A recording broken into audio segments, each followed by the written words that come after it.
ಎಲ್ಲರಿಗೂ ನಮಸ್ಕಾರ. ಇವತ್ತು ನಮ್ಮ ಫಾರ್ಮಿಗೆ KSS ಗದಗ್ ಕಾಲೇಜ್ ಕಡೆಯಿಂದ ಜೇನು ಸಾಕಾಣಿಕೆ ಬಗ್ಗೆ ಮಾಹಿತಿ ಪಡೆಯೋದಕ್ಕೋಸ್ಕರ ಬಂದಿದ್ದರು.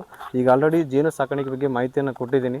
ಅವರು ಡಿಪಾರ್ಟ್ಮೆಂಟ್ ಆಫ್ ಜಿಯೋಲಜಿ ಕಡೆಯಿಂದ ಬಂದಿದ್ದರು. ನೋಡೋಣ ಅವರಿಗೆ ನಾವು ಕೊಟ್ಟಿರುವಂಥ ಟ್ರೈನಿಂಗ್ ಯಾವ ರೀತಿ ಅರ್ಥ ಆಗಿದೆ ಇಲ್ವೋ ಅನ್ನೋದು ಅವ್ರ ಜೊತೆ ಮಾತಾಡೋಣ. ನಮಸ್ತೆ ಮೇಡಮ್.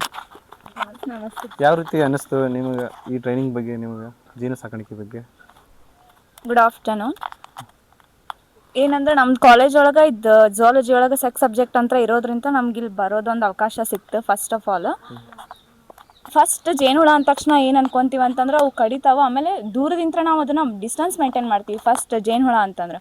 ಬಟ್ ಇಷ್ಟು ಸಮೀಪದಿಂದ ಹತ್ತಿರದಿಂದ ಅವ್ನು ನಮ್ಗೆ ಟಚ್ ಮಾಡ್ಕೊಂಡು ನೋಡುವಂಥದ್ದು ಒಂದು ಎಕ್ಸ್ಪೀರಿಯನ್ಸ್ ಇವತ್ತು ನಮಗಿಲ್ಲೇ ಸಿಕ್ತು. ಆ್ಯಂಡ್ ವೆರೈಟಿ ಆಫ್ ಜೇನುಹುಳಗಳು ಅದಾವೆ, ಎಷ್ಟು ಟೈಪ್ಸ್ ಅದಾವೆ, ಆಮೇಲೆ ಅದರಿಂದ ನಮ್ಗೆ ಎಷ್ಟು ಲಾಭ ಐತಿ ಅದ್ರ ಬಗ್ಗೆ ಜಾಸ್ತಿ ಇನ್ಫಾರ್ಮೇಷನ್, ಅದನ್ನು ಹೆಂಗೆ ನಾವು ಉಪಯೋಗಿಸ್ಬೇಕು, ಆಮೇಲೆ ಮನೆಯಲ್ಲೂ ನಾವು ಅದನ್ನು ಯಾವ ಥರ ಬಳಸ್ಬೇಕು, ಆಮೇಲೆ ಹಿಂಗಿದ್ದಾಗ ಅದ್ರದ್ದು ಪ್ರಾಫಿಟನ್ನು ಹೆಂಗೆ ತೊಗೋಬೇಕು ಅನ್ನೋದನ್ನು ಜಾಸ್ತಿ ಇನ್ಫಾರ್ಮೇಷನ್ ನಮಗಿಲ್ಲೇ ಸಿಕ್ಕಿದ್ದು ಭಾಳ ಖುಷಿ ಆಯಿತು.